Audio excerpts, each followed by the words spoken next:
Vicky. You're Vicky. You're Vicky.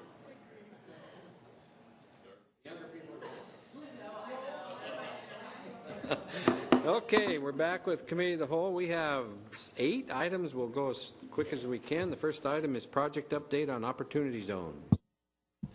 Okay, good afternoon. Tara Sundin, Planning and Community Development. Darby Coles and I are here to provide you with a brief update on the Opportunity Zones. Last time we were here was in August of 2014. We had compiled the list of incentives that we'd be studying, and we have spent the last several months working with our partners in Public Works, Parks, the Finance Department, Legal. I think that wraps it up. But we have, it actually was a bit of a body of work that, that we took on, and it took us a little while to get back to you, so I apologize for the slight delay, but I think we have a good work product for you to chew on over the next few months.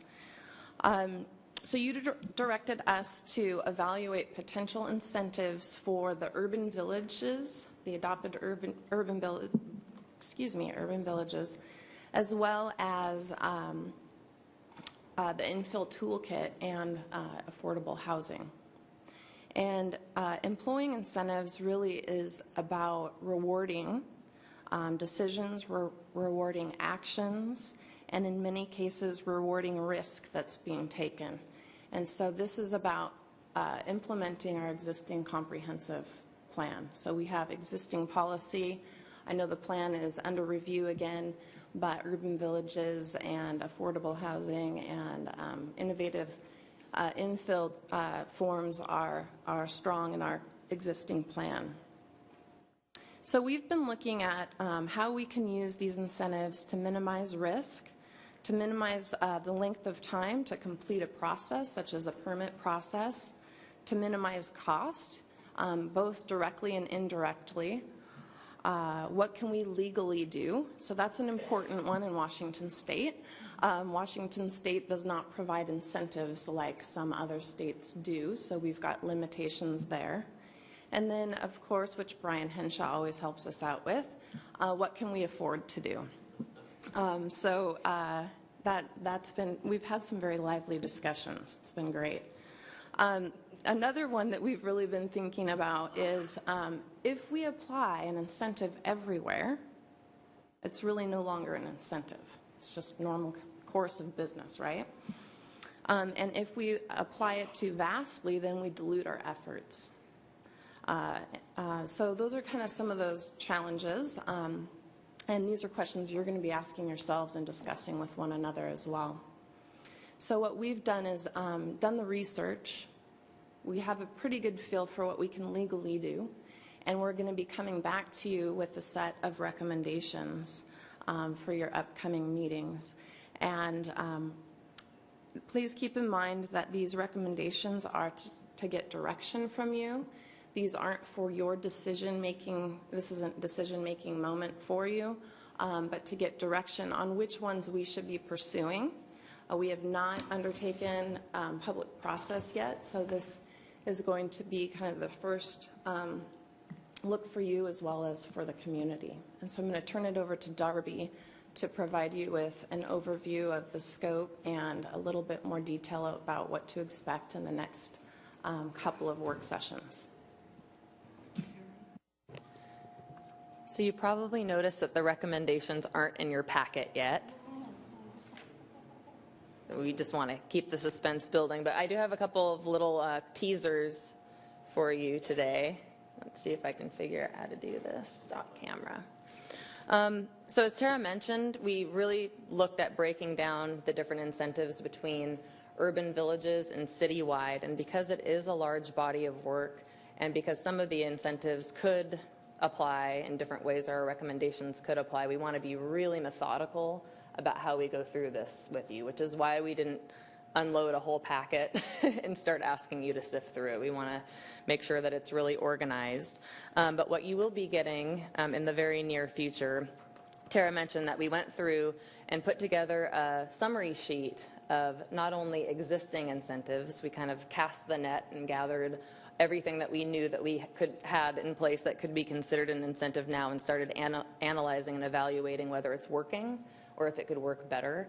And then we also took a look at some suggestions from council members and others and best practices in other communities about other ones that we could do.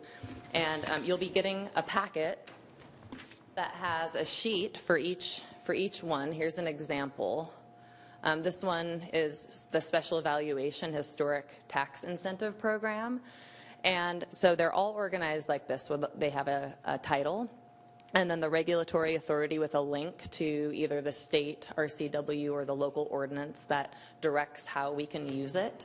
A summary of what it is. In this case, it's a 10-year valuation period where if people put money into historic buildings to fix them up, they don't have that, the money that they contribute isn't calculated towards their property tax.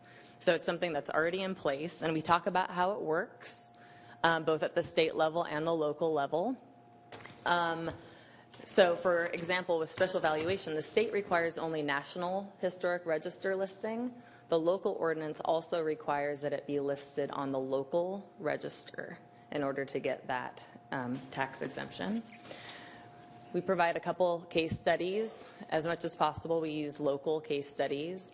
And then the analysis is where we really started getting down to the pros and the cons and the financial impacts of the recommendations. So for special valuation, for instance, we want to make sure that we promote that as an available incentive along with some of the others that we have. And then a recommendation to maybe amend the eligibility to include National or Bellingham Register, not automatically require the local register. So this is an example, and we'll be forwarding you the packet. On page 81 of your packet, and the second page of the memo, is the list of all the ones that we looked at. And I'd like to go through just a couple of these for an example of what else, the other types of incentives. Another one is B&O tax reduction. That's the idea of maybe providing some B&O tax credit to new businesses in targeted areas so that as they're getting started, we lessen their payment, and then they could ramp up as they're more successful. Another example is development agreement. We have several examples of how we've already used these in Old Town and in the waterfront. And a development agreement is a recorded instrument that talks about the expectations and the requirements of the city and the expectations and the requirement of the developer. So that's a useful incentive tool in more complicated development situations. We also looked at expedited permitting, which we have fondly called BIN bump up. That is an existing building permit review program. We bump up for green buildings right now, but we started looking at, are there other types of projects or areas that we could speed up the permit process even more than we're trying to already do citywide. And another one is pre-approved plans, where we could have pre-registered plans for certain housing types where they've already been reviewed and all we would be doing is a site review. Another little sneak preview. As I mentioned, we've broken these down into urban village incentives and citywide. So when we start getting into the review process, you'll be provided with a matrix that has the incentive listed with a description, and then the short, medium, and long-term recommendations of staff. Short-term is things that we'd like to try to do this year. Midterm would be 2016, and then long-term is 2017 or as the opportunity arises. So what we'd like to do today is just make sure that this approach will work for you. Our tentative timeline is to come back in April to start working on urban village incentives and going through those in more specificity. And then in May, start looking at citywide. And then we hope to be ready by June to start talking about the Economic Development Strategic Action Plan, which really will be the umbrella document for these. And also just to see if you have any general questions before we get started with the details. Go ahead. So Darby, I guess I'm a little confused about just overall, just in terms of what you're wanting from us right now, because it seemed like you're going to provide us with recommendations, but you want us to give you direction right now or at least as part of this. Sorry if we're not clear. We actually, we use today to kind of as a primer to get you ready for some pretty meaty upcoming work sessions. Your next packet, which will be for April 6th, will include all the summary sheets and the matrix for the entire body of work. So you'll see it all, but we'll start by focusing on the urban village. We found even ourselves, if we were talking about them together, we were getting the recommendations confused. So urban villages first. The only real action we'd like of council today or direction is what committee should this body of work be referred to? Probably planning. No, I'm just, Michael. I'm going to disagree. I'm thinking they should go to community and economic development. Okay. I think there's two aspects here. There's the targeting incentives in particular parts of the city and where we want urbanizing development. That's a land use decision, and we've kind of already done that in planning. I think this is now about focusing on particular outcomes. It's more the mechanisms for promoting development activity. That's fine. I would move that we refer these work sessions to the Community and Economic Development Committee. Second. Motion made and seconded. Mr. Weiss. Well, representing the other wing of the council over here, The left wing. and the planning committee. I agree with you, Michael, that a lot of this stuff does have community development implications, but it also has a lot of planning implications too. And I would suggest either having a joint meeting of the two subcommittees, or maybe simply enough just to have it as a committee of the whole, because it really does. I think you know, the issues that are being presented to us are pretty comprehensive. So I don't know. I would argue that we just go to committee of the whole. Well, the only reason I bring up planning or Michael's, well, especially planning, because you meet in the morning, as we witnessed today, you had long sessions, and I'm just make sure it has enough time to be thoroughly vetted. So which committee it goes on doesn't matter to me. Well, so it is the idea that you would have the community development committee then meet in the morning as a. You could meet. Why don't you both committees meet? We've never done that before. You could do it. I mean, it's up to you guys if you want to do it. Together, yeah. Or, you know, it's. So I guess that's all of us except for Eugene, right? That's fine with me. I don't know why I'm suggesting it, Terry. If you're going to do both committees meeting together, you might as well do the committee of the whole, because otherwise. We'll just make sure we set aside enough time. Well, to, could we do it in But the if you morning? do the planning, it would be the we could. morning one. That's fine. I don't Do a care. 10:30 meeting of the committee of the whole. Sure. You won't be You here. won't be. Okay. Okay, somebody you Well, made a motion, can I- right? Actually, that brings a point. Pinky, are you on either one of those committees? Community and Economic Development, and I work on Monday mornings, so I can only be here from noon on. Okay. Yes, And sir. if it's going to be in the afternoon anyway, it might as well be on the committee of the whole. Okay. Just, that would be my. Let's vote on Michael's motion first, just to make the process look good here. Michael, you made a motion to send this to the Community Economic Development Committee. It was seconded. Any further discussion? All those in favor will say aye. Aye. All those opposed? Nay. Let's go with the ayes again. It's going to that committee. Okay, thank you very much. It'll go to that committee. Yes, sir. In the Gene? Yes. I do have one question for the staff before they go. The Whatcom County is having their own comp plan update process, and in there they have identified a list of tools to promote urban development, and also a list of tools to prevent sprawling development in unincorporated areas. What is the overlap or crosstalk between the county's list of tools to promote urban development and our list of tools to incentivize certain kinds of urban development? I actually will have to look into that. I'll reach out to Greg, who's leading that effort for us. I think that list is a shorter list, and it may fall into kind of the citywide category. Okay, thank you. In these reports, will you be making it really clear which ones currently exist and whether or not you're going to recommend a modification to the existing one? Yes, it will be very clear, hopefully. Okay.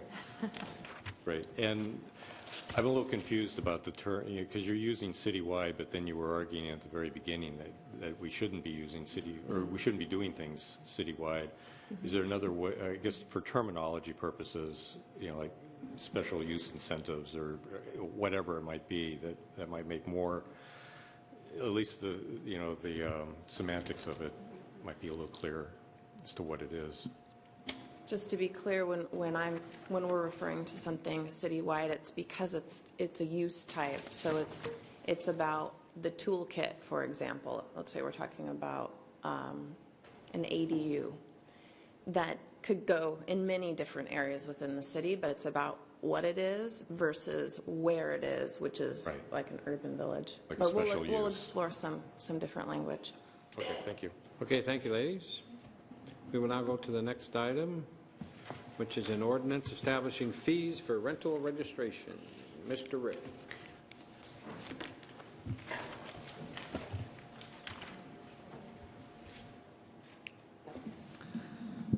Rick Sepler, Planning and Community Development Director. Members of the council, I come before you today with an ordinance that would enact the fee schedule that was discussed by this body in the direction you provided us. It also establishes late fees. As you might recall, the ordinance does provide provision for us for understandable negligence to reduce or waive late fees. Don't want you to read it if you're 1 day late, you get dinged, especially in our first go-round, but we can deal with a case-by-case basis and promulgate rules for that. This is consistent with our prior direction and consistent with the schedule for full implementation. We're coming before you at this time because we wish to include the dollar amounts for registration specifically in the outreach materials we're preparing at this point. Just as a quick aside, I should note that we've made significant progress since we've last updated you on this issue, largely due to the work of 3 individuals, Steve Sundin, Nicole Oliver, and Emma Burnfield. We have a fairly strong and robust website that'll be enhanced with additional materials. We've made contact with Seattle, and we're able to borrow a lot of their correspondence language, which saved us a great deal of time in terms of notifications and how that works. We've prepared good outreach materials. We're scheduling meetings with Western Washington University to connect with the students. Actually, as I understand it, the Campus Community Coalition, for example, is preparing a rental pamphlet for students to provide guidance for them. We're going to make sure they look for the certificate of inspection and registration as they become available. Good to get that in now, not miss that opportunity. And we are working diligently to perfect inspection and enforcement strategies. And we'll be returning, at this point, it'd be about 45 days before you for Phase 2 funding and to review enforcement strategies with you on inspection. I'm happy to answer any questions about the fee ordinance before you today. Yeah. First of all, I wanted to move approval of the ordinance. Second. Motion been made, seconded. Go ahead. And then there's a lot of our fees that we have in the city that are passed by resolution, and this one's by ordinance. Is there a specific strategy for that?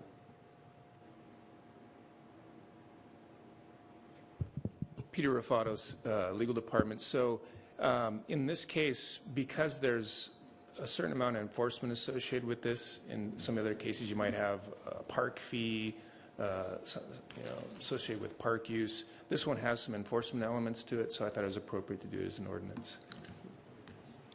Good response. Okay, any other questions? Okay, all those in favor will say aye. Aye. All those opposed, motion carries 7-0. Thank you, Rick. The next item is a jail proposal discussion.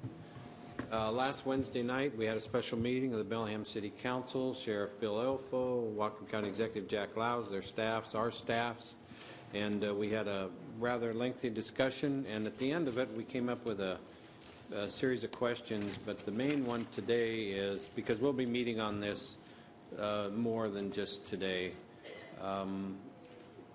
Chief Cook and Finance Director Brian Henshaw are going to talk about how the bond would affect our local police operations. Gentlemen. Could I say something Yes, while we dear. start?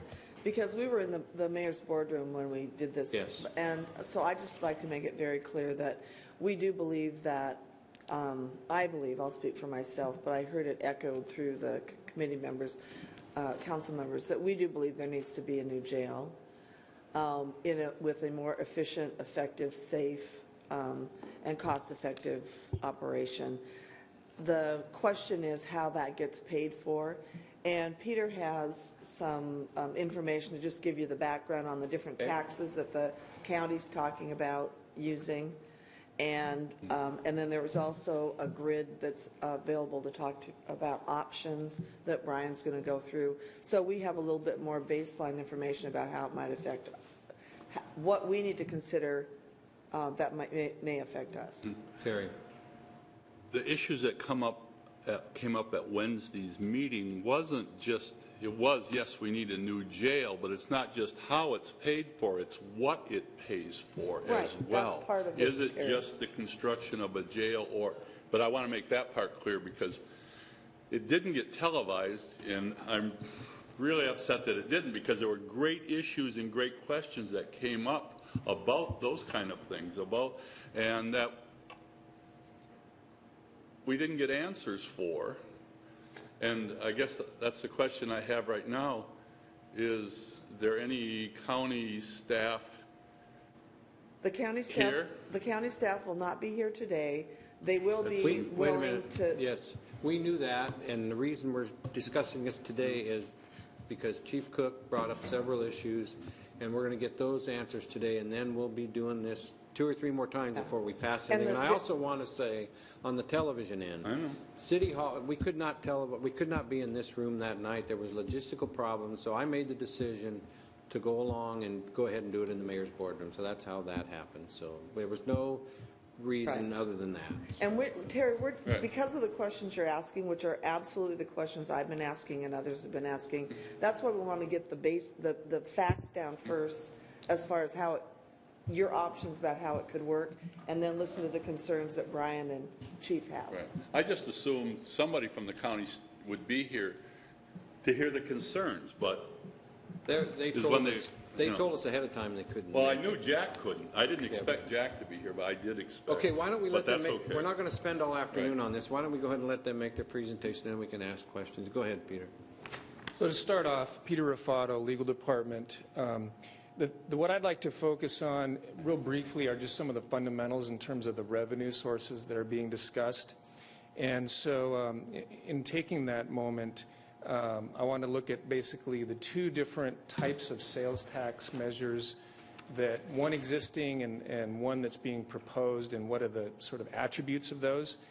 And to start out with, I'd like to mention that one of the things to keep in mind are to separate revenue sources from what the contribution/cost may be from each entity. And secondly, to separate capital contributions from operating contributions. And a point on that, there was a discussion of the 60-40 split at various times during the county presentation. Excuse me. I'd just like to say that that doesn't necessarily have to govern what you have to have in your interlocal agreement. In terms of those specific statutory provisions, the first type is the existing revenue source that the county passed countywide. And I think the operative language that you see in that is at the bottom of this. Basically, this was a ballot title in 2004, and it was 0.1% to be used solely for costs associated with financing, design, acquisition, construction, equipping, operating, etc., and improvements of jail facilities that house inmates being held, charged, or convicted of misdemeanor and felony acts. The second type, which is what the new proposal is from the county's proposed new tax, is under a separate RCW. And this was a sales tax that was established in 2003, and it authorizes a sales tax of up to 0.3% for counties and 0.1% for cities. Now, that doesn't mean you add those together. The maximum actually is 0.3%. At least 1/3 of the tax receipts must be used for criminal justice programs, fire protection purposes, or both. In terms of how these levies, if there's a county and a city, the RCW basically says who levies first. So if a county imposes the tax before a city may not subsequently impose the tax at a rate that would cause the total to exceed 0.3%. If a city imposes the tax before a county, the county must provide a credit against its tax to the extent the combined rate would exceed 0.3%. Then you get into what the ratios are for revenue sharing under this statute.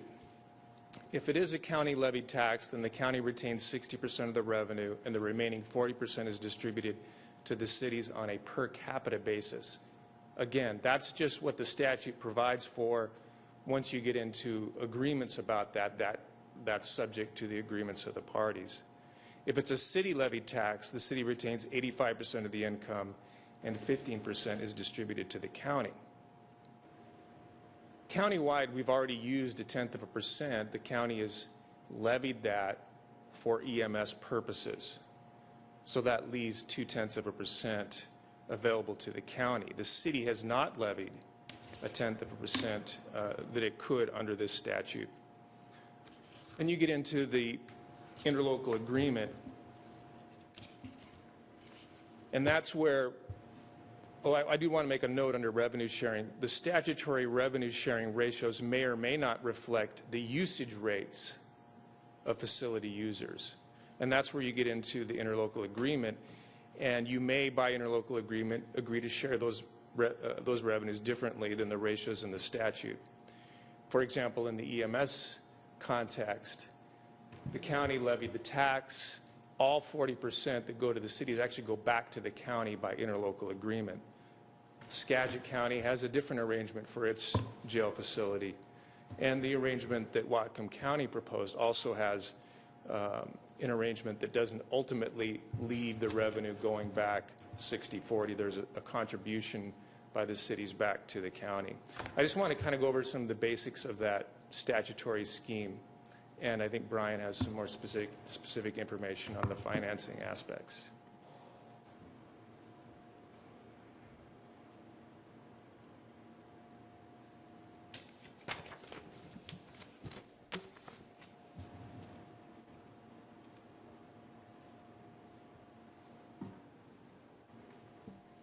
Okay, Brian Hinshaw, Finance Department. We tried to put a grid together to kind of just show the highlights. This is not a ranking. It's just to show the full spectrum of the financing options that are available, and then as a comparison. But as Peter just went through the different sales tax that are available, it really becomes important that we understand the differences between them and the ratios and the revenue sharing. So the most important thing that happened is that 1/10's already been issued.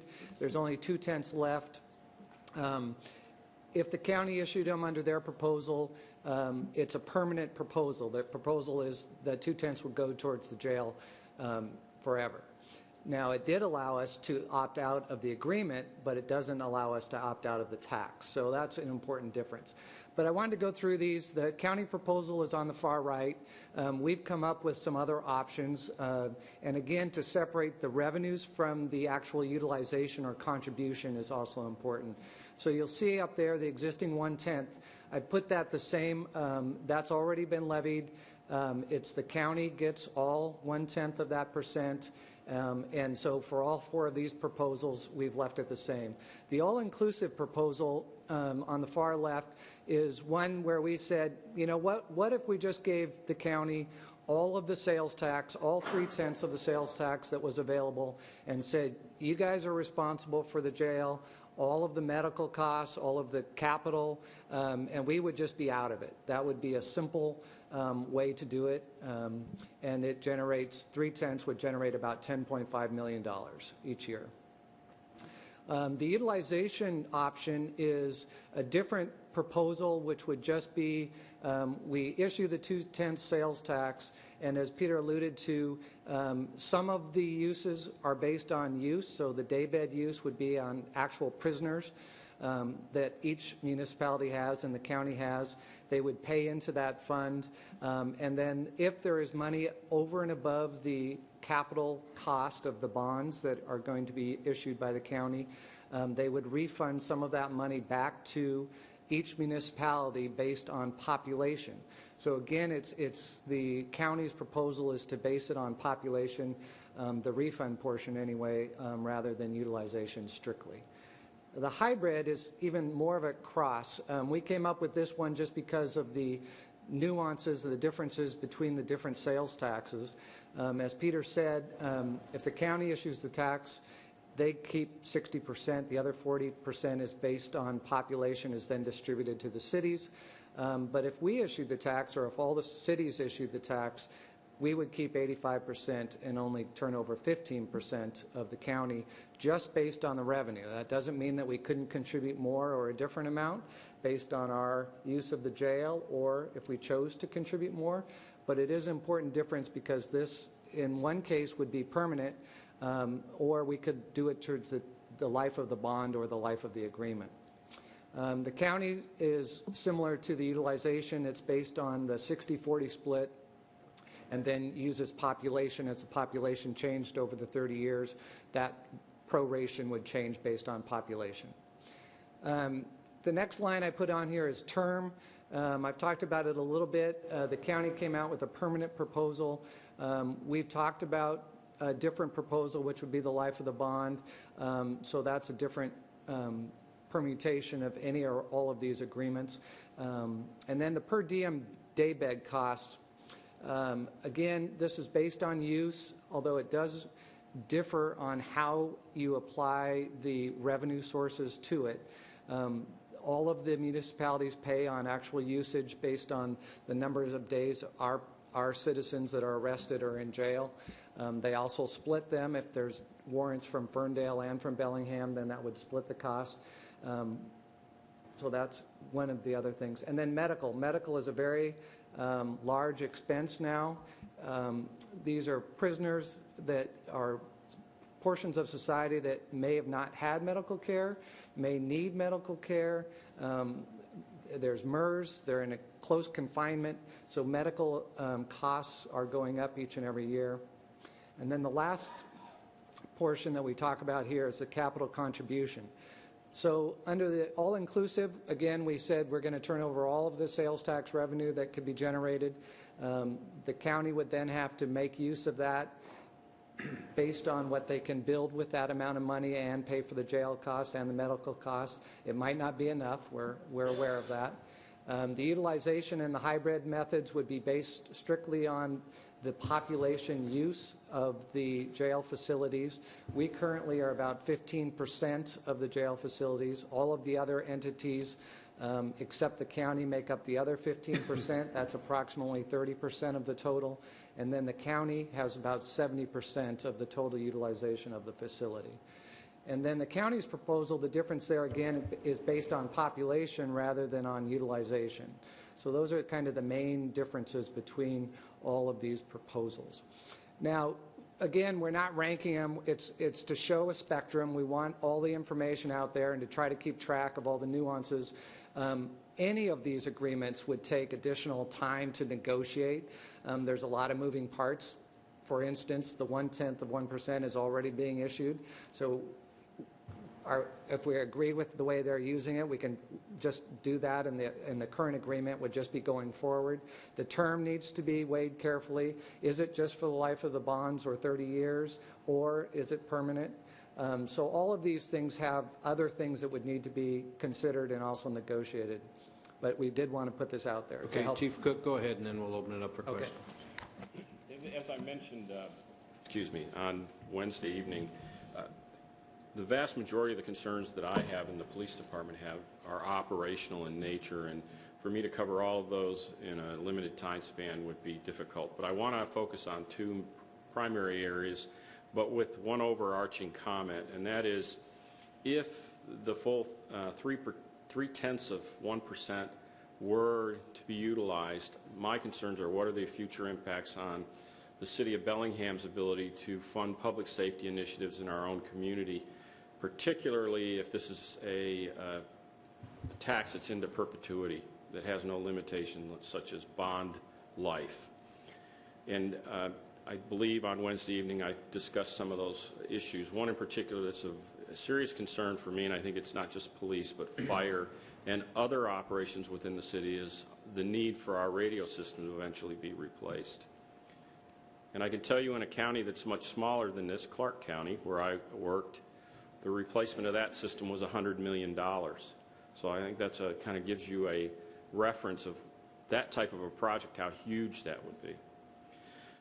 But the two major areas that I'm concerned about in regards to this agreement, and in particular that this agreement does not spell these things out. This agreement says this is how it will be funded, this is how much of the money will be used, how much of it may come back to the city, the amount being returned to the city in comparison to what our needs may be jail cost-wise could potentially be less than what we need, so there would still be an impact on the general fund.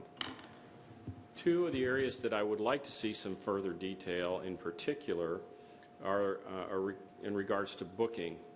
And the booking rates that the Sheriff's Office charges us, they do a very good job of breaking those down, and they're shared by departments if there's multiple charges on a particular individual.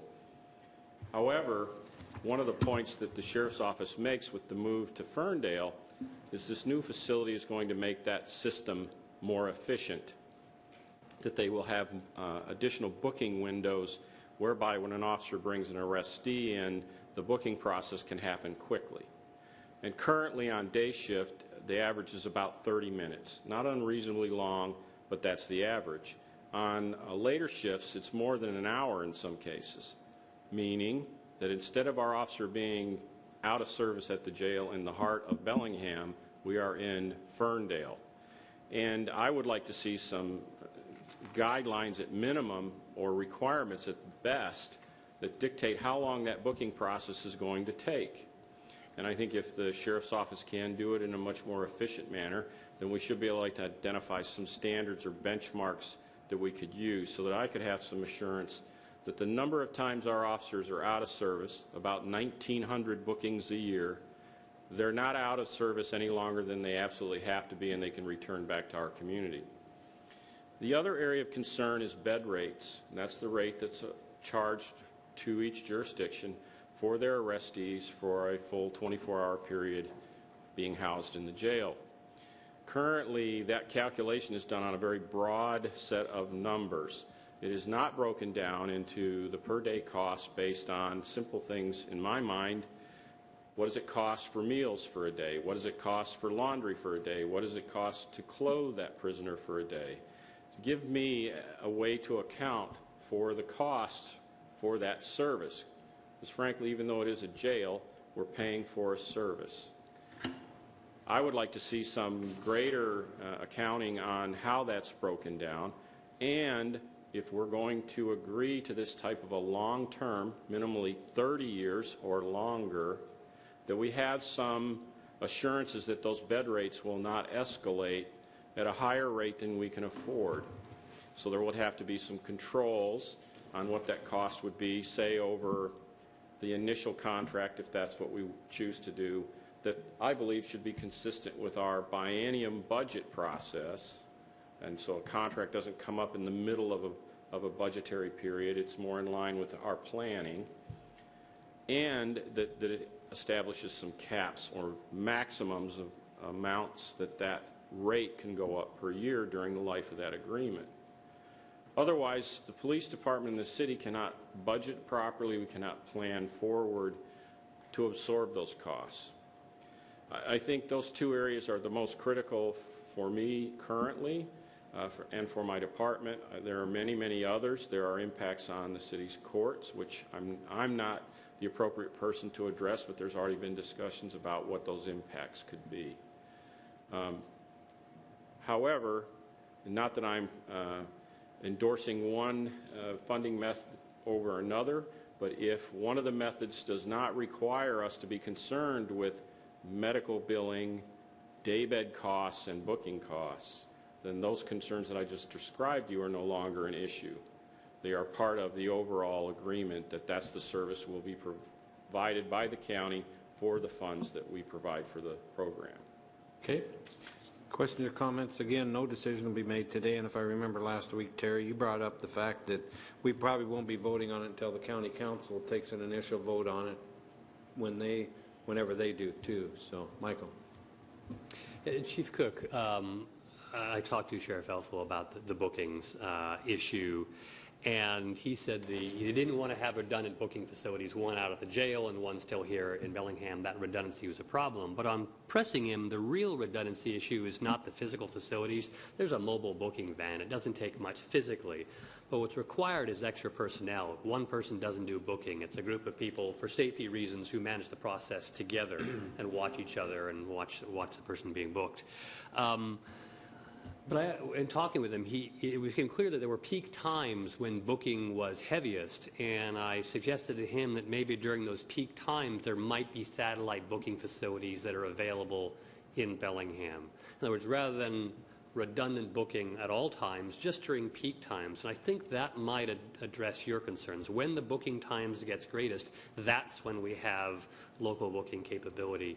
Do you think that's a reasonable thing to look into? Should we talk with the county about that kind of interim support during peak hours? Well, I think it's something that would be of interest to look into. I'm not sure that our peak periods are consistent enough seasonally or time period wise to be sufficient enough to justify moving an operation such as that to an off-site or satellite location. I understand the sheriff's concerns about redundancy and not trying to replicate something in regards to the booking process similar to what we would expect in the new facility or in the current facility.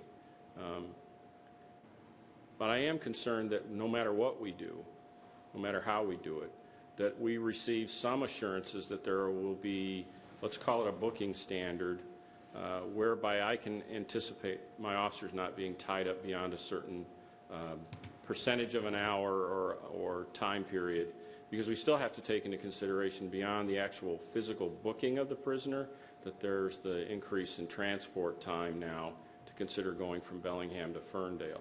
Even though it may be relatively close to the north end of our city, it is considerably further than downtown is from the southern end. Okay, any other questions? Yeah, Terry. Yeah, I guess the question is for Brian. One of the issues you had raised was the concern about our capacity to go forward if we go with 0.3% and it's used up our ability to fund other programs. One of the things that may come up, and it has to do with looking at fire districts, because we've been having meetings with the fire department in District 8, I believe, and looking at the various options going forward with that, but it also looks forward into the future about other possibilities of consolidation that might take place or need to take place in, with other districts and other funding methods. Would this 0.3%, this tax, be applicable to some of those options? I know you've been sitting in on those meetings, and would this affect our ability to consider certain of those kind of options? Well, I think the easy part of that question is yes, they could be spent on that. They're split 64 or 6, so it's 66, 2/3, 1/3 for public safety, for fire and public safety. So it would be eligible to be spent there. I think it's just one more example of, there's dispatch, there's Medic One, there's the jail. All of those need funding, and they're all very expensive services. So there's not enough to go around, certainly, and that's why we're concerned about the term and also how it's prorated or shared in both the revenue and the expense. So, okay. And you gave us this sheet, which is real interesting, but it's hard for me to interpret what would be the preference by administration on that, because, and by you, or is there, how does this, it's one thing to have these laid out here, but I don't really know enough to say, well, this would be preferable for the city than the other, because I don't have enough information on Well, and that. we haven't done a complete analysis No. of how this would all turn out. Obviously, as Chief was saying, if the whole 3/10 went to the county and we had the same arrangement that we had with them before, that takes care, well, of all of our booking. I mean, or not just our booking, takes care of all the expenses. And then we used to, I don't think we got a rebate then, did we, Brian? We just got a credit, a jail credit before, for when we did the 1/10 of 1%. But anyway, just for conversation's sake, the all-inclusive, that wouldn't cost more for us to provide money to the county, would be at some level advantageous, as long as it was done when the bonds were done. And then we'd have to figure out how to pay for our bed costs. The utilization one, I guess the hybrid one might be the other one that might be more attractive, because we keep a higher percentage of the 1%. But we haven't analyzed all of these. These were just options that we whiteboarded last week, so that we'd have something to bring to you to demonstrate that there are different ways to do it. There isn't just one way. There's a variety of ways. And what the county's looking for is a certain number of dollars to capitalize the jail. And then they built in the operational costs for the county also. And that's where I think there's some disagreement on whether that's their plan is the right method to do that. Well, I guess the follow-up is, are you planning on, you and your staff planning on doing that analysis and bringing it back for us to look at, or before we make these? Absolutely. Okay. You need more information, I think, Yeah. before you would decide. Okay. And I think that's what Gene Yeah. was saying. That Yeah, this won't be on the agenda again for a while, This is just I an can tell you opportunity to throw Okay. some more questions out there, to see that there's other options, to understand the chief's concerns, to understand that we need to know how it plays out too. Okay, Jack, and then Dan, and then anybody else, and I think we're going to move on. Go ahead, Jack. So Brian, I guess I want to go and just verify something that you said, and because I want to make sure I heard it right. You said that this has to do with the number of bookings or inmates in the jail, that 15% are applied to Bellingham, 15% to the small cities, and 70% to the county. That's correct? Yeah, I just clarified, that's what Jack presented on Wednesday night. So those are the county's numbers. Okay, because I didn't, I guess I was listening, but I didn't hear that. Yeah. So on their chart, it's 64%, and then there are also 6% of all of the misdemeanors, so that equals the 70% number. okay, because what I was going off of were the two circle or the pie graphs that were in that presentation that only supplied the city part, and I guess more accurately, it would be a pie chart that would have 70% of the county, and then everything that was in that pie chart would be in the remaining 30%, which would make that pie chart look very, very different. I don't know why it got all. But this is 64%, and then he said that they are also 6% of the misdemeanor charges. So it'd be those two are the 70% that. Okay. Sorry, that the county are. So a felony charge in a city is actually a county expense? Okay, I didn't know that. Dan? Jack, that's true. A felony arrest made by the Bellingham Police Department, when the prosecuting attorney agrees with that charge, that's the initial first step. Once the prosecuting attorney agrees that, yes, that is a felony charge that will be applied to that individual, then they become the responsibility of the county. However, we are still responsible for medical expenses. So if that felon who's technically a county prisoner is injured or has some medically related problem occur while they're in custody, those expenses are the city's responsibility. And sometimes those expenses are considerable. And even with, and I have to compliment the Sheriff's Office with their assistance in trying to help us control those costs are still very high, and they are not part of our budget. They are not part of the jail budget. They are paid as they come along, and sometimes, and I can't speak to the source, Brian can, but sometimes we have to find funds outside of the jail fund to pay for those costs. Okay, that's really good information to know. I guess what I would ask is during your review, and I'm sure you're going to do it anyway, but under the county proposal, the capital contribution is based on population. I guess to take what we just talked about in the last 2 minutes into account, is that a fair arrangement for the city?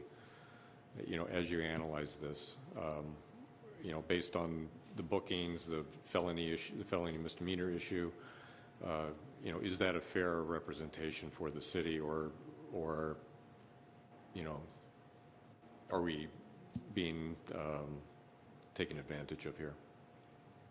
Okay, Dan. I have a few remarks here. So when we're faced with whether or not to support the new jail that's being proposed, we must examine the underlying issues that create the need for considering such a facility.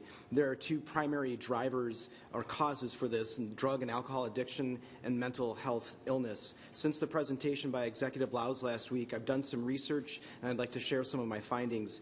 I would like to also credit Dr. Elia Moore, an epidemiologist and associate director at Whatcom Alliance for Health Care Advancement, for her research. Whatcom County ranks number 4 in treatment hospitalizations for prescription opiates. This is twice the state number. Whatcom County ranks number 3 in treatment hospitalizations for heroin. That's 3 times the state number. These alarming statistics were specifically called out in the Whatcom County Community Health Assessment using data prepared by the Alcohol and Drug Abuse Institute at the University of Washington. It is undeniable that we have an opiate and prescription painkiller drug problem in Whatcom County. The crisis is due to the lack of connection between addicts and available resources, and there are several factors driving this crisis. Number 1, there were major cutbacks in funding for chemical dependency treatment over the last year. And as a result, providers have been leaving the community, discontinuing or severely limiting their services. Number 2, there are no inpatient or residential treatment facilities in Whatcom County. This is the glaring hole that exists both upstream and downstream from whatever jail facility ends up being built. And 3, there are very few providers in our community who can prescribe chemical dependency treatment medications, and they are taking new patients only in extremely limited numbers. And number 4, there's no community-based coordinated network to connect people who need the services with the few service outlets that exist in our community.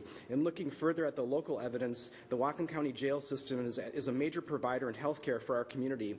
In 2012, the jail clinic logged 838 physician exams, 3,600 nurse exams, 3,100 mental health referrals, and 232 transfers to Peace Health St. Joseph Medical Center. The county estimates that 75% of jail inmates have a mental health illness or chemical dependency disorder, or both, and that the overwhelming majority of inmates, when they were booked, were under the influence of drugs or alcohol. A substantial proportion of inmates also struggle with chronic homelessness and multiple chronic diseases, as Mr. Henshaw stated in his presentation. While I was preparing these remarks yesterday, I was contacted by a board member for the Alzheimer's Society of Washington. She said, all too often our law enforcement officials are called to the home of an individual with dementia because they have suddenly lashed out at their spouse to the point of frightening or hurting them. The choices by law enforcement are limited. They can either take the individual to jail or drop them off at the local emergency department, both of which are ill-equipped to deal with individuals who have dementia. These are seniors in our community. When inmates are released from jail, they are given some support to assimilate back into the community. However, given the major health and socioeconomic barriers some of these individuals now must face on their own, this is simply not enough support. As a result, they turn to the emergency department and hospital for help, which are not designed to provide adequate care for these individuals, and a substantial proportion return to jail. To break this cycle, in 2012, the county identified 25 individuals who had consumed an aggregate 1,972 police officer contacts, 252 emergency medical service phone calls, 379 jail bookings, and 9,617 jail days the previous year. That's 25 people. The total estimated cost of these services was over $1 million. Note that this total does not include the health care costs incurred by the emergency department and the hospital for these individuals. Now, through a partnership with the Opportunity Council and law enforcement, these 25 people were provided with case management and housing services. The result was a 63% reduction in police contacts, a 92% reduction in jail bookings, and a 99% reduction in jail days. So then we need to ask ourselves, what kind of community do we want to live in if we are okay with the status quo, continuing to incarcerate people at a steadily growing rate while doing nothing to, or very little to address the substance disorder treatment crisis that is a major driver of recidivism to the jail? Then okay, let's proceed. We then must be willing to expand the jail again in short order at taxpayer expense. But if we want to disrupt the trend, then let's explore options of how we address the underlying issues. We must look at treating the disease and not the symptoms. In all of the presentations, or in the presentation that I've heard and the materials that I've read, we have not examined how the upstream programs like the NPO, the Neighborhood Policing Officer Program, the Community Paramedic Program, the HOT Team, the Homeless Outreach Team, and the Mental Health and Drug Court are integrated into this response. I'd like to also look at midstream programs like a robust triage center, and then downstream to housing options for released offenders. Thank you. Thank you, Dan. Roxanne? I just have a general statement because the timeline of this really is not making any sense to me.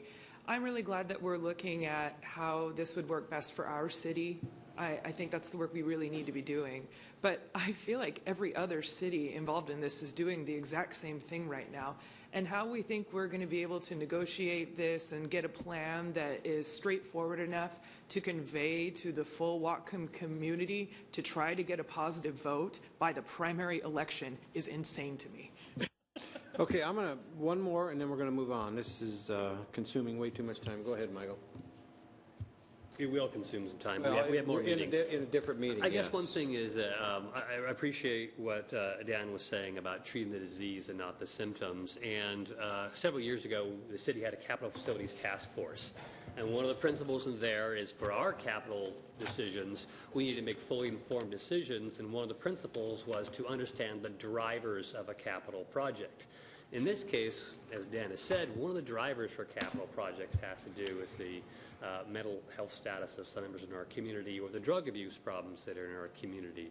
And so now what I'm having to do now is sort of do some catch-up and figure out, well, what is the county already doing on those issues? And so what I would recommend to the rest of the council, this morning, actually, I asked our policy analyst, Mr. Gardner, to look into how the county spends their 1% mental health tax dollars.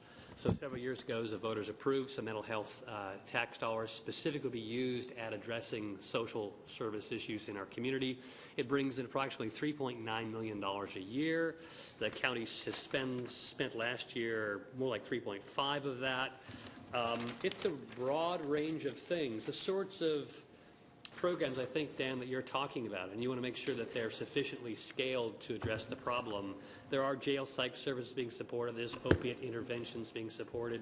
Before I feel really informed about how to understanding this jail decision, I think I want to understand the driver of the jail decision. So I recommend that at least I'm going to be looking into how the county is spending its mental health dollars as well.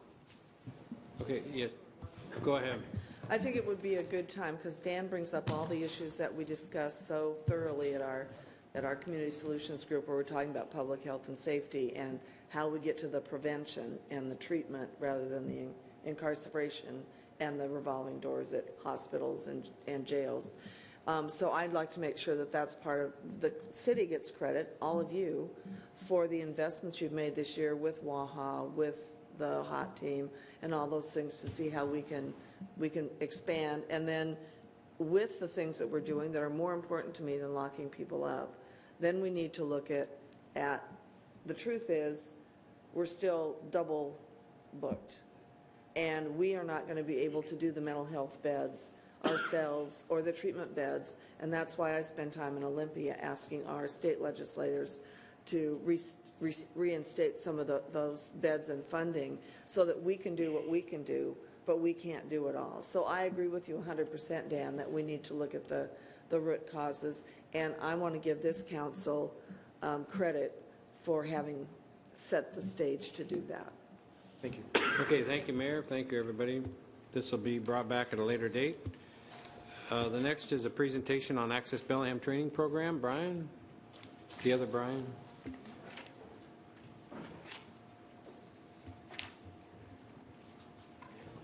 Good afternoon, Brian Heinrich, Mayor's Office. At our last council meeting, I indicated that we had selected a provider for the Access Bellingham Training Program.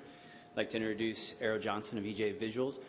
We're actually going to play his video submission as part of the training program RFP. We asked respondents to provide a video outlining what they'd like to do, their qualifications, and things of that nature. And as soon as Marty hits play, that'll be the video. And we do have a few minutes at the end of the video if you would like to ask Arrow any questions or have any comments. We'd certainly welcome that. Thank you.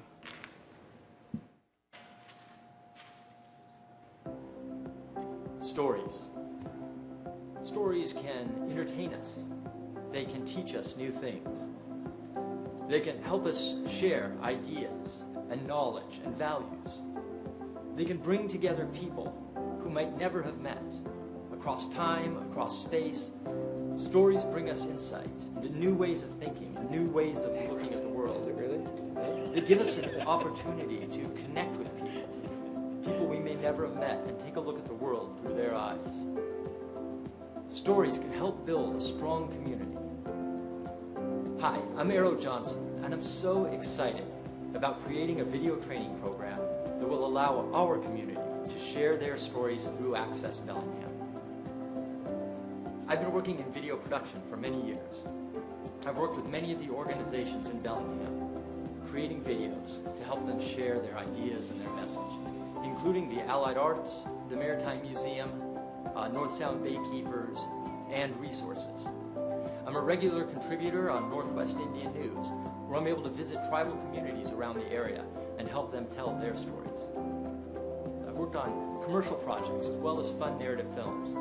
I've traveled as far away as Mongolia and London to shoot video, as well as a lot of hours shooting right here in downtown Bellingham.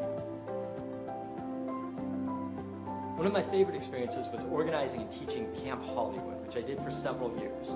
This was a week-long camp for kids where I taught students to make films.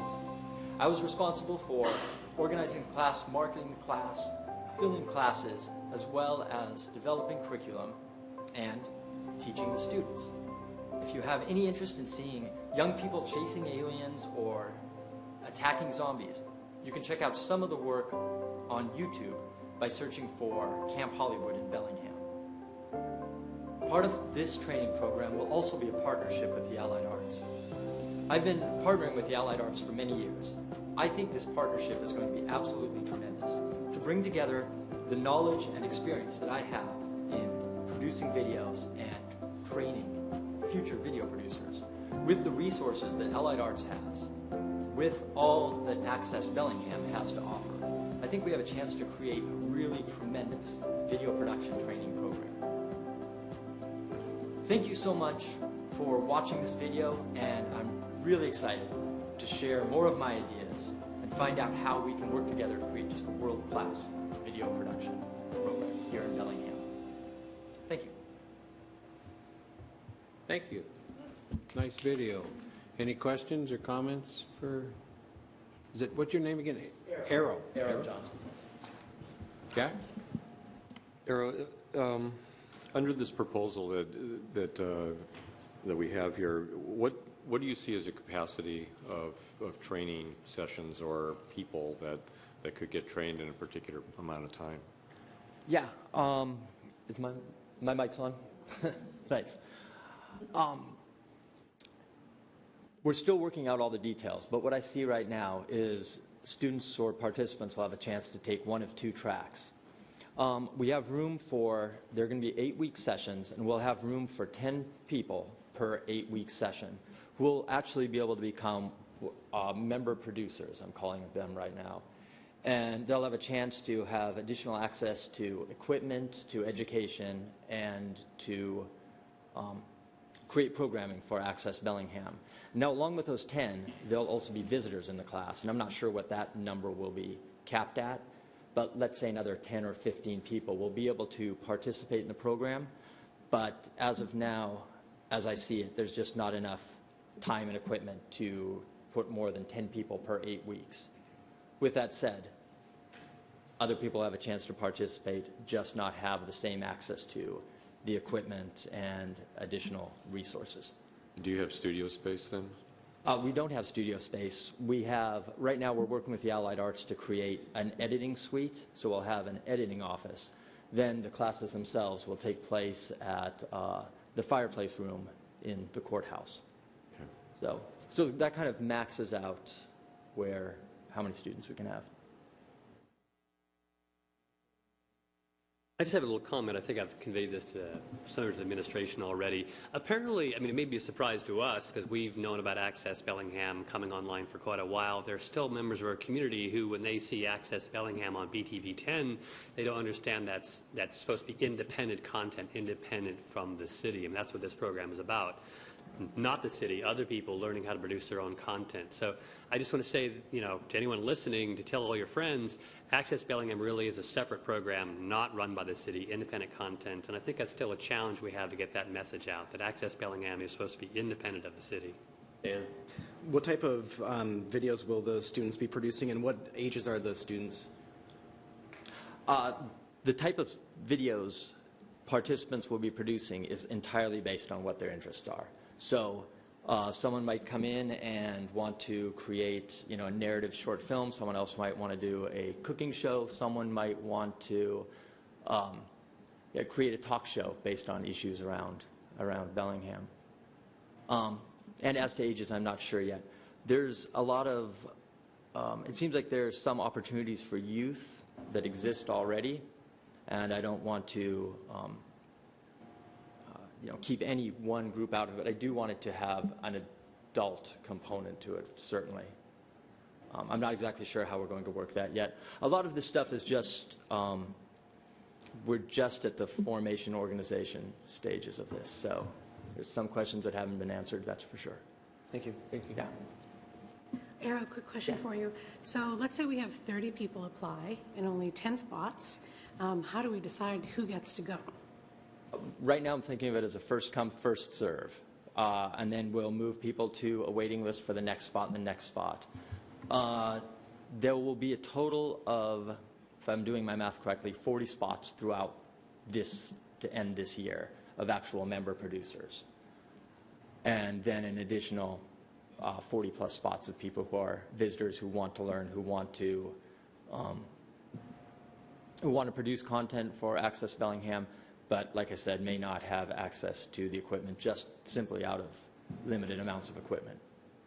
Thank you. Jack. So we've had this discussion a number of times in the past, but I'm just kind of curious from you, with these people that are being trained, how much equipment is available to them, and then what kind of field kit, what's going to be the field kit library that people will have access to for checkout? I'm not entirely sure I understand the question, but let me answer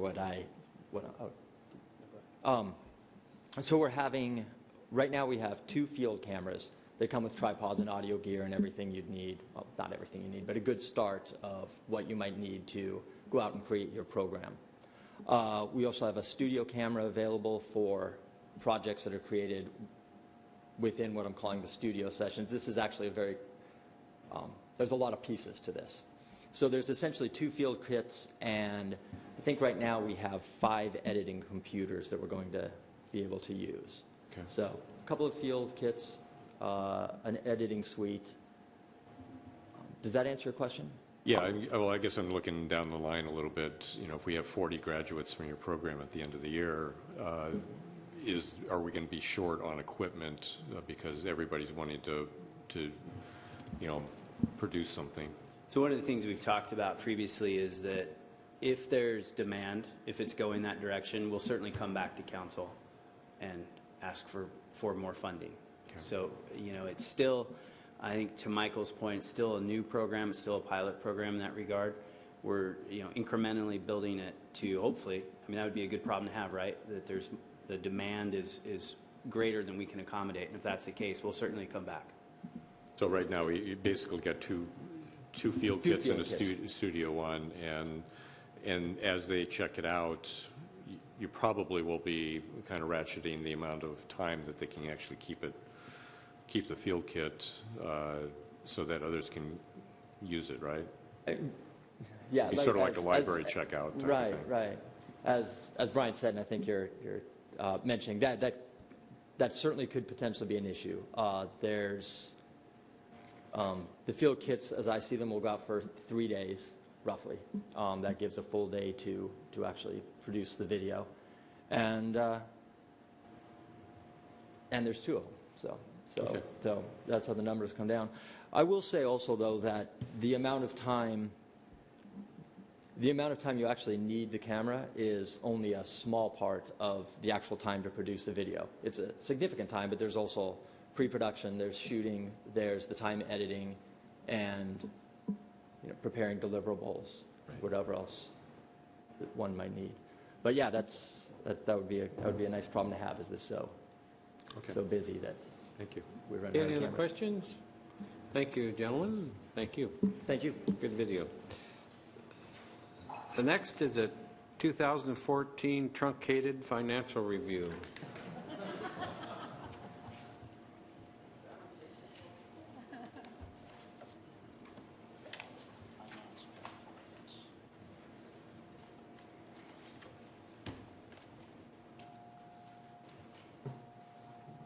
Well, we didn't quite clear the room, but there's a few people here. It's usually the way So it with goes. an introduction like that, Goodbye, I will Brian. go Nice right seeing you, into it. Brian. Thank you for coming. Gene, for your enthusiasm. This is the 2014 fiscal year end. I will go quick. It is online, or should be online this afternoon, along with our internal financial statements. They are based on internal numbers. We are working hard to get all of our audited financial statements in preparation for the auditors who arrive about April 15th this year, and we enjoy their company for about 3 months until July. Quick economic indicator. This is just non-farm jobs in Whatcom County. The good news is that we've averaged about 1,300 jobs more this year than last year, and are about up to where we were pre-recession levels overall. So that's the good news. Another indicator that we track closely is the building permit activity. In 2014, we did $188 million worth of permit valuation. That's up from last year's $143 million. I'll get my pointer going here, or $45 million. The point of interest here, I think 2 things is, one, we're basically up across the board in all categories, which is good. Diversity of building. And then the other thing is that even though we are up 33% overall in valuation, the actual revenue or cash into the permit center is only up 11%. So we do have some backlog. We have people that haven't picked up permit. That means that the construction hasn't all taken place yet. So we need to track this as it goes through into next year to make sure that those turn into actual projects too. The other quick one I'll show you as part of our requirements is the investment portfolio. At December 31st, we had $153.4 million invested. That's down about $3 million from the end of 2013, mainly just due to maturities, and also I've been putting more money in the state investment pool because we have a couple of large purchases that may be coming up in the very near future. But I would point out here that we are earning just under 1%, 0.9% our yield, and compared to the benchmark of a 2-year treasury and also the state pool, that's good, although it's only 0.9%, so not as much money as we used to earn each year. This is how the portfolio is broken up. These are federal callables, U.S. treasuries, just federal bonds. Then I did say we have more money in the state investment pool, and then we have about 12% in municipal bonds. Some of those are callable and some of them aren't. Please feel free to interrupt with questions as we go along too, but I will go quick. So city revenues. $225 million in 2014. This is down from $235 million in 2013. The main difference between the 2 years is on the bonds. In 2013, we issued $16 million worth of bonds for the wastewater treatment plant. And the other thing that's down from the budget is grants and entitlements. And I'll talk more about that as we go through this, but it has to do with capital projects. On the citywide expenditure side, we are also down from the prior year from $235 million to $215 million. Again, you can see where the decrease has been. In capital, the wastewater treatment plant was a very large $50+ million project. We were able to do more capital in that 1 year because it was one large project than many individual projects. But we also have a very large backlog of capital projects. And the main reason for this is that it takes almost 3 years to do one large capital project, from design to permit to bid to construction, and then with a construction window, and anything near water, there's usually a fish window included in there too.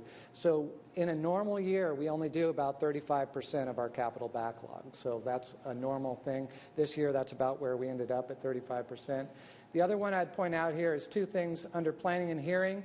The unused budget here has to do with longer-term projects in the low-income housing fund levy. This money has been committed to future projects, but it hasn't been spent yet. So again, they're doing capital projects that take time, and that's why we're under budgeted, but we have the commitments there. And that's a similar thing here in Public Works. In addition to capital, architect fees, design, engineering, all of that takes time, and that's some of the related construction costs for the capital. I did want to break out just operation expenses just because capital is such a large component. This is all of the rest of the operational expenses for the entire city. I compared 2013 to 2014, and then this is 35% of the total. So you see we went up from 2013 to 2014 from 177 to 182. That's about a 3% increase. So right along with inflation and salaries. The largest percent, of course, goes to Public Works, but right after that at 28% of the total citywide budget is public safety. I've included municipal court in this amount, but most of that is fire and police. And then you'll see that we are up to about $16.3 million. 9% of our overall city budget goes to debt service. And then you see the breakdown of the other ones. Next, I'll talk quickly about year-over-year comparisons of the four main enterprise funds. The first one is street. This is a good example of how much we rely on grants. This is the budgeted amount for grants. Those pay for the capital projects. So those will be going out the door in the next year or two. Remember that we do budget for the entire project in the year that we do the budget. So a lot of this just is a time lag as far as when we get the grants and then when the money is spent. On the street side, street overall expenditures were down about 4%, and that was $800,000. Operations were up 3%, so the difference there in the decrease was on the capital side. Water fund. Water fund revenues, the only thing to note here is the conversions.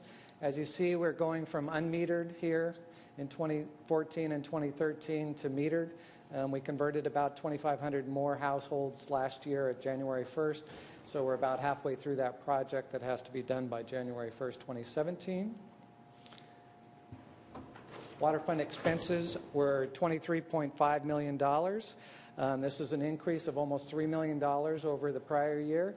This is one where we have increased capital expenses, and both in land acquisition, so in the watershed. We spent about $2.4 million more in 2014 than in 2013, and that was in the watershed acquisition and also projects there. Sewer fund revenues were down about $21 million. Most of that had to do with the financing for the bond. Obviously, this is all capital related to the wastewater treatment plant. And on the same side, we are underspent here 2013 versus 2014, and that's again the wastewater treatment plant. Year over year, operations were flat in the sewer fund, and we have about $3 million now of debt annually in the sewer fund and also in the water fund. Last one I'll talk about is the Stormwater Fund. The Stormwater Fund consists mainly of just impervious surface fees and also some permit fees. But as you see here, we're loading up on grants and loans and also grants and contributions. So we have 3 big projects: Padden Creek daylighting, Squalicum Creek reroute, and also the regional stormwater facility in the north. So all of those projects are moving forward. They have a lot of different components and financing contributions from developers. So that's why you see the budget. It's unused currently, but the projects will be going to be built in 2015 and 2016. So we'll see a lot of expenditures in 2016. Again, you just see the reciprocal here. The budgeted amount is much higher than what we did in 2014, but this will flip-flop in 2015 as we complete that project. Those projects, I should say. All right, so that was a lot of information in a very short period of time. Any questions on the enterprise funds? Okay, we'll go to the general fund. So you saw the total citywide operations budget is about $182 million. Of that, $70 million is general fund. I put up here some details on where we had some growth. You'll see here we have 2013, 2014, what the 2014 budget was, and then this is the growth rate that we actually got. So you see that in property tax we did a little bit better than budget and also had a pretty good growth rate of about 2%. Sales tax, the differential here is greater because of the allocation. In 2014 you changed the allocation for the PDA and also human services grants. So some of this increase is due to those allocation changes. Our organic growth or year-over-year growth for citywide sales tax was only 1.2%. So we definitely saw a flattening out at the end, the fourth quarter of 2014 on the sales tax. We also saw that happen on B&O tax. We only had 0.5% B&O tax growth. Both of these are not big enough growth rates to maintain our expenses. So that's an ongoing concern. Brian? Yes. It seemed like we budgeted for the B&O tax a 5% year-over-year increase. Why did we expect such a large increase which didn't show up? Well,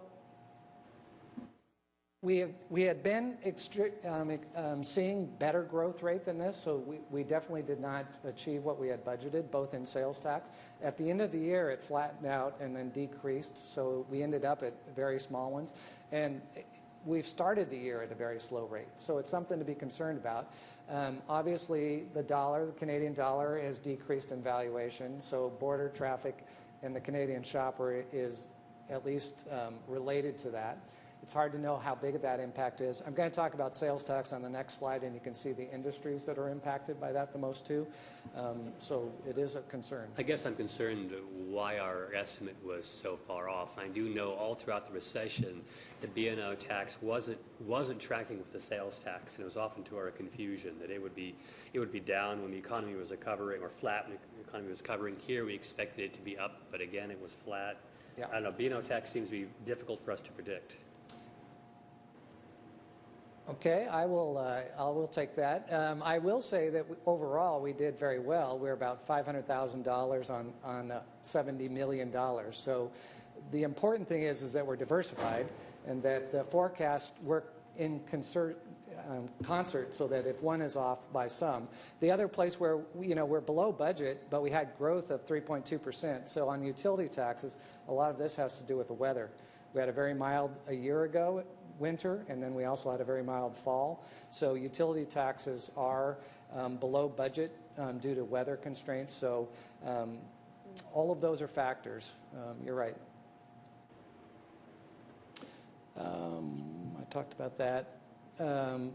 We did come in close. We also had a $750,000 grant. We lose state revenue. All of those are offsetting factors, and so we have to make up for those in each year. On sales tax, just to break it down a little bit further, general merchandise is our most important, largest category. This is a negative 7% drop. So this is certainly the main contributor for why sales tax flattened out. People were not making discretionary purchases. The positives had to do with new cars and parts and also eating and drinking establishments.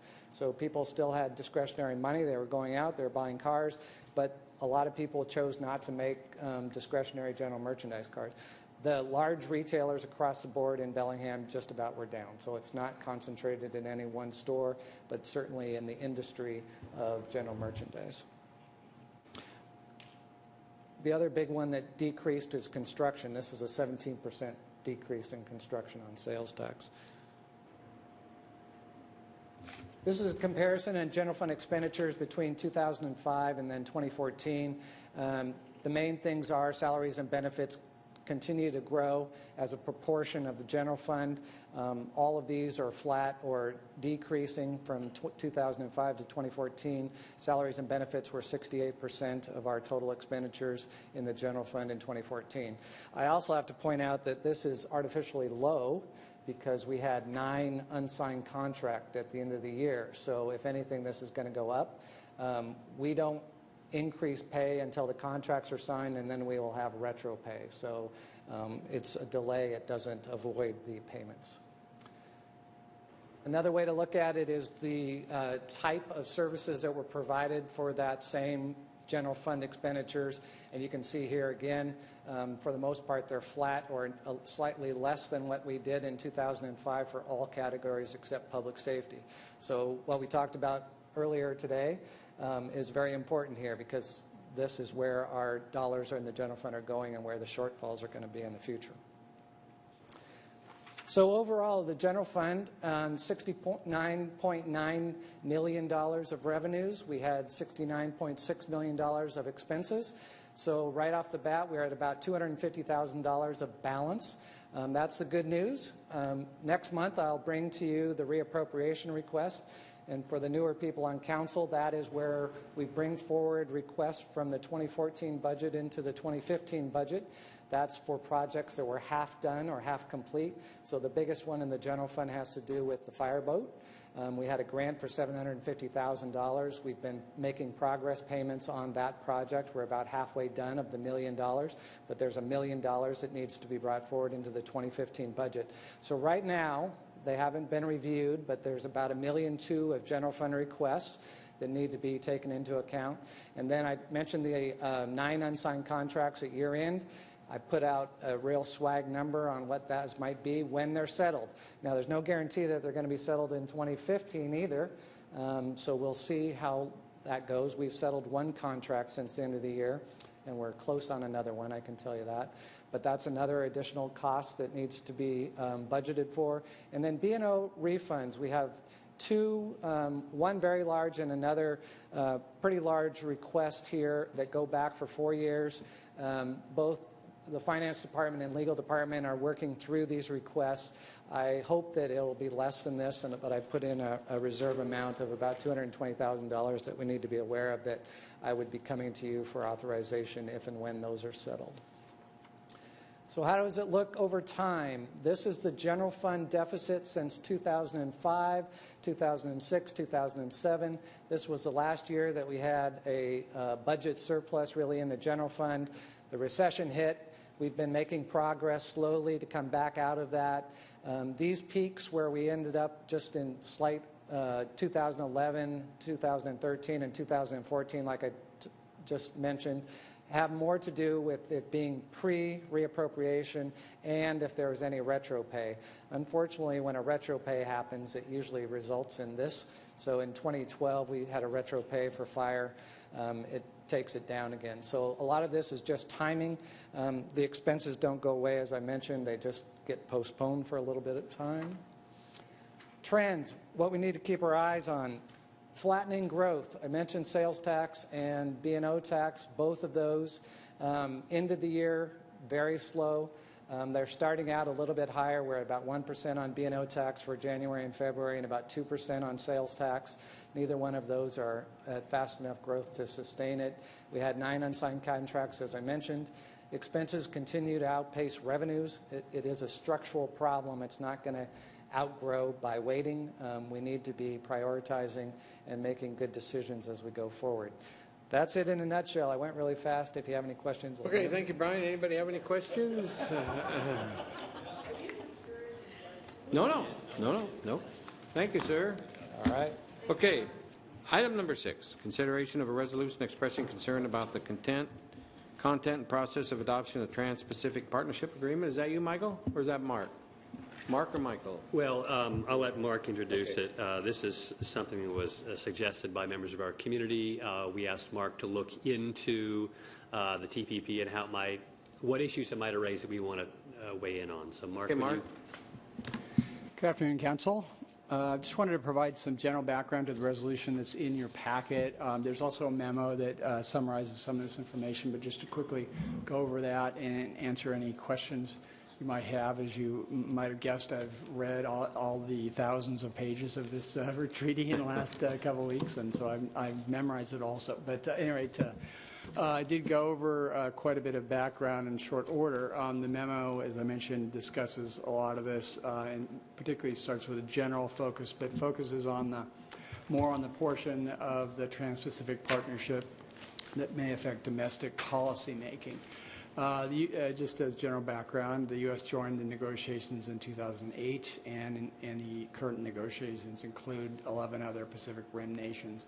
The TPP would represent the broadest and most complicated trade agreement the U.S. has entered into, and it is seen as a template for future trade agreements. If completed, it would create the largest U.S. free trade area, so it's a pretty big deal, even though it hasn't really been in the news a lot. In general, tariffs have been lowered through a succession of trade negotiations and trade organizations over decades. There are some exceptions where there's still high tariffs, such as agriculture, and with regard to the United States and some other countries, Malaysia and Vietnam still have some high tariffs. But over time, the negotiation content of these discussions has changed and become much more broad. They encompass areas such as trade and services, protection of intellectual property, stipulations regarding domestic rules that may be seen as trade barriers, and some concerns for local governments that have been raised by a number of institutions and individuals. To provide some background on that, it's common for trade agreements to have dispute resolution mechanisms, so there's been concern about the fact that these exist. Well, they all have that. However, in the TPP, the investor state dispute resolution provisions have drawn the most concern, and that's where corporations are allowed to essentially bring a charge against the government with regard to particular things that they've done domestically. There have been about 570 of these challenges in the last 3 or so decades against countries by investors under various multilateral trade agreements, and between 40 and 60 cases in any given year, and investors can seek damages and compensation for future lost profits. Leaked drafts of the TPP and publicly available information on its content have raised concern that principles created by the agreement could provide leverage for foreign governments to challenge domestic regulations. And as I mentioned, these are common to have these, and most of them are probably things we would agree that need to be resolved. However, there's a number of things that have come up that have made people concerned about these sort of mechanisms. For example, with regard to the TPP, in tobacco regulation, 45 attorneys generals of states or territories have expressed concern that the U.S. negotiating position is going to put these regulations and health rules into this trade dispute resolution process. And there's precedent for that. Recently, Australia is currently being challenged on their health labeling on cigarettes by Philip Morris under one of these trade agreements. On environmental, there's been a number of dispute resolutions under NAFTA, for example, that have led to rulings against nations that have required the rollback of domestic toxics regulations. On the financial side and the whole issue of financial regulation, there's concern that U.S. financial regulations could be challenged by foreign banks as being discriminatory trade restrictions. And lastly, and there's many other examples of these concerns, but under food safety, labeling, an ability to label the country of origin for food products might be constrained as a part of the negotiating process. So those are some of the issues that have come up. The U.S. executive branch is seeking what's called Trade Promotion Authority, otherwise known as Fast Track, from Congress to allow it to negotiate the agreement and then present it to Congress for an up or down vote. And this is one area that's brought quite a bit of concern. And in 2013, 151 members of the U.S. House of Representatives sent a letter to the President opposing Trade Promotion Authority. And just to orient you quickly for your discussion here, the resolution that's in your packet doesn't oppose the agreement. There are quite likely many, many, many good things that would come out of this sort of agreement. But there's a lot of other things that have brought forth very substantial concern. So what it does is it calls for opposition to the fast tracking of this and allowing the process to be more open and discussed in the U.S. Congress and amongst the American public, and also to it calls for the maintenance of the ability of governments to regulate their domestic affairs in the public interest. Roxanne. I move that we pass the resolution expressing concern about the content and process for adoption of the Trans-Pacific Partnership Agreement. Second. Motion been made and seconded. Discussion. Michael? I'll give a longer, maybe, speech tonight, but I'm a firm believer in free trade, but I'm an equal believer in transparent public process and in a believer of governments to be able to pass the appropriate rules to protect consumer safety, worker safety, and economic activity locally. So that's why I'm concerned about the way it's going right now. Terry? Yeah.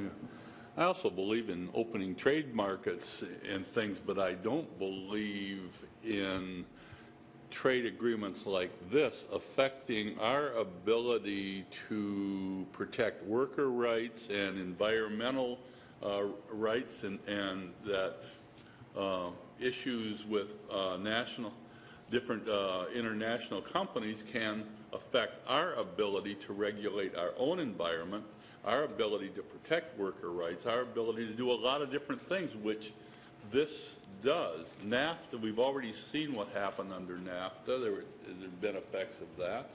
And, yeah, I would go farther than just going against the fast track, but that's what was before us. So, yeah, I'll support this. Okay. All those in favor of the motion will say aye. Aye. All those opposed, motion carries 7-0. We'll bring that tonight. Thank you, Mark. Approval of minutes, we have two sets. The first one is approval of the March 9th committee meeting minutes. Move approval. Second. Motion been made and seconded. Mr. Lilliquist. Small correction in those minutes on page 2. It refers to the Fast Track Authority. It was mislabeled as TEO. It should be TPA. That's the only correction. Thank you. Correction noted. All those in favor will say aye. Aye. All those opposed, motion carries 7-0. The next was approval of the March 18th special meeting minutes on the jail. Did everybody get a chance to read them? If you haven't, we don't need to vote on them. Can we do that in another meeting? What's that? Can we do that in another Sure. meeting? Yeah, that's fine. Okay. Old or new business? That. I have two old business items, and actually, Mark, could you come back up? Okay, that's fine. So, this is old business under the rental registration inspection program, or safety program from 2 weeks ago. I gave quite a lengthy acknowledgement of all the people that had been part of that program that helped, the scores of people. And I put together the list kind of at the last minute. There was one person that I completely spaced on, and that's Mark. Here, hit him in the head. And so I want to. So I wanted to say a few words about Mark. He's come off. He just proved it. Some of these one-hit wonders that he has done that have been excellent for the city council. But I kind of reflected back on some of the rental work that has happened over the last 6-7 years, and like this slideshow. Initial analysis of a rental registration program model. It was riveting. I mean, it was really amazing. And, after it was done, I heard Gene mutter under his breath, I want more. you know, it really proved how good these presentations were. That's pretty sad. But, you know, he also had these other memos of, you know, responses to Michael's questions for rental enforcement, or, you know, he came up with this really good model for, you know, for a draft preliminary fiscal note for non-capital projects for an ordinance related to rental housing licensing. You know, he really was thinking pretty far in advance of, you know, putting together a fiscal note for a program like that. That is really something that we really should do. But it wasn't until his 26-page manifesto that he published in 2008 that really was kind of the basis for all of the work that we did over the years for rental registration and licensing.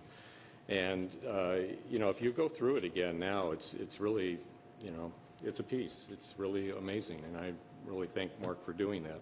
So in acknowledgement to all of this, I wanted to give Mark an honorary registration certificate, 00001, that is presented to Mark, the Senior Legislative Policy Analyst, for all of the work that he's done towards rental safety. Thank you. I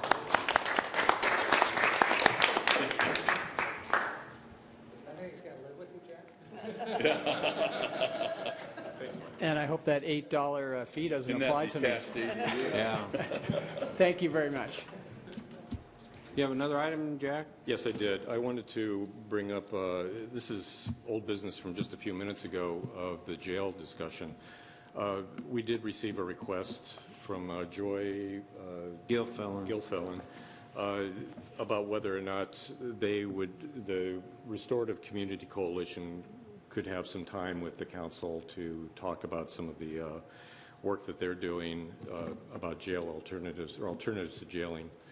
And I wanted to bring that up for council discussion to see whether or not we wanted to give 10 or 15 minutes for a presentation associated with that. If anybody had any immediate The only concern reactions. I have is, you know, I don't mind hearing the report, but I don't know that much about it. I have read up a little bit on it, but to me, they're against building a new jail, period. I mean, I remember they followed the county council all the way to the end. The county council made the decision. They're going to build a new jail. Now it's how you're going to pay for it. They've already bought the property. So, you know, I don't know, Jack, to be honest with you, what would that do for us to hear the alternative? I mean, we're in a position now where we have to decide whether we go along with this funding or we don't. But, you know, as the mayor said, and I'll say for myself, unless you walk through that jail and see how bad it is, they need something new. I mean, that's obvious. We can debate how to pay for it and everything, but I know there's a lot of other ideas and suggestions out there, but I think we're down the road where the county council, not the city council, the county council made the decision to buy that property and build a new jail. Now, I've talked to Peter about this, and I guess the other alternative would be when if we do, for instance, put this, if the county puts this before the voters, to have a for and against forum that we would put on and hear that way. I mean, I'm just throwing all this out, but it's up to the council to do what you want to do. Go ahead, Michael. Well, in my mind, the question is not whether we should hear from the Restorative Justice Coalition, but how. I've actually gone to Restorative Justice Coalition meetings. They can send us information. There are many people with points of view on other sides of these issues. I think we're equally accessible to all of them by written means. I'm not sure why we would give this one worthy group special access to us. I think they have equal access to us now. I don't know if they've talked to any of you, but I mean, I'm aware of their position, and they've had some really good points. I think they should continue to use the regular avenues to reach us. Okay.